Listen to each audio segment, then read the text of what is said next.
आखिरकार नौकरी पाने वाले कुछ अभ्यर्थियों को उम्मीद की रोशनी दिख गई। राज्य के विभिन्न जिलों के साथ साथ बांकुड़ा जिले में भी शिक्षक भर्ती के लिए काउंसलिंग शुरू हो गई है। जिले के भावी शिक्षक मंगलवार को जिला प्राथमिक विद्यालय संसद कार्यालय विद्या भवन में उपस्थित हुए। माता पिता भी मौजूद हैं। बांकुड़ा जिला प्राथमिक विद्यालय संसद सूत्रों ने बताया कि इस दिन 220 नौकरी अभ्यर्थियों को काउंसलिंग की जाएगी। ये भी जानकारी दी गई है कि इसी दिन 2 चरणों में काउंसलिंग प्रक्रिया पूरी की जाएगी। काउंसलिंग में मौजूद कई लोगों ने कहा कि लंबा संघर्ष खत्म हुआ, इंतजार के दिन खत्म हो गए। 2014 में टेट पास होने के बाद लंबा इंतजार करना पड़ा।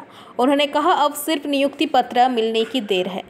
अभिभावकों का कहना है कि बालक बालिकाओं को उज्जवल भविष्य के इंतजार के दिन अब खत्म हो गए हैं।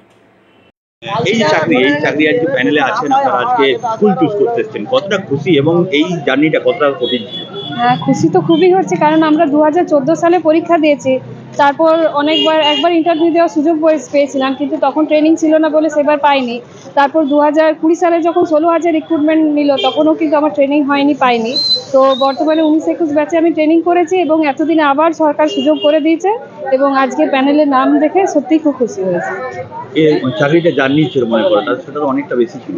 হ্যাঁ, 2014 সাল থেকে চলছে, আজ 2024-এ এসে আমরা অ্যাপয়েন্টমেন্ট পাচ্ছি। প্রায় 10টা বছরের জার্নি। খুশি পরিবারের লোকজন?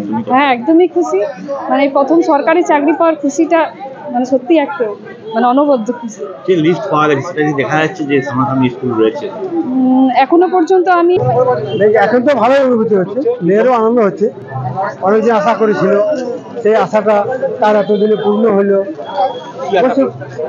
চাকরি যাতে হয়, যা তাড়াতাড়ি যাতে হয় সে আশা নিয়ে এতদিন ছিলাম। আজকে পাওয়ার পরে খুবই ভালো লাগছে, খুব আনন্দ লাগছে। আজকে দেখা হয়েছে, কেন দেখা হয়েছে? আজকে ইয়ার জন্য কাউন্সিলিংয়ের জন্য দেখা হয়েছে। কোথায়? এই বাঁকুড়াতে বিদ্যা ভবনে। আজকে এসছেন, আজকে তো চাকরি পেয়েই যাবে, কতটা খুশি আজকে? আজকে খুব খুশি। এইদিকে তাকি বলবো, বলছি যে এই যে চাকরি অবশেষে কতটা ভালো লাগছে আজকে, কতটা অনুভূতি? আজকে আমাদের এই লড়াইটা 1-2 দিনের নয়, আমাদের এই লড়াইটা দীর্ঘ 7 বছরের, এবং 7 বছরের লড়াইয়ের শেষে আমরা আজকে এই সাফল্যে এসে পৌঁছেছি এবং এর জন্য খুবই আমাদের আনন্দ লাগছে। এবং আমি এর জন্য সরকারেও যথেষ্ট ভূমিকা রয়েছে এবং সরকারের পাশাপাশি আমাদের যে 23 জেলা রয়েছে, আরও সংগঠন একটা রয়েছে, সেই 23 জেলা আমাদের সর্বদা পাশে থেকেছে এবং পাশাপাশি আমরা আজকে এই জায়গাতে পৌঁছেছি আর কি। পরীক্ষা দিয়েছিল আমরা পরীক্ষা দিয়েছিলাম, আমরা ফর্ম ফিল আপ করেছিলাম 2017 সালে এবং পরীক্ষাটা হয়েছিল 2021 সালে। बांकुड़ा से अनुप रॉय की रिपोर्ट, PBTV न्यूज़।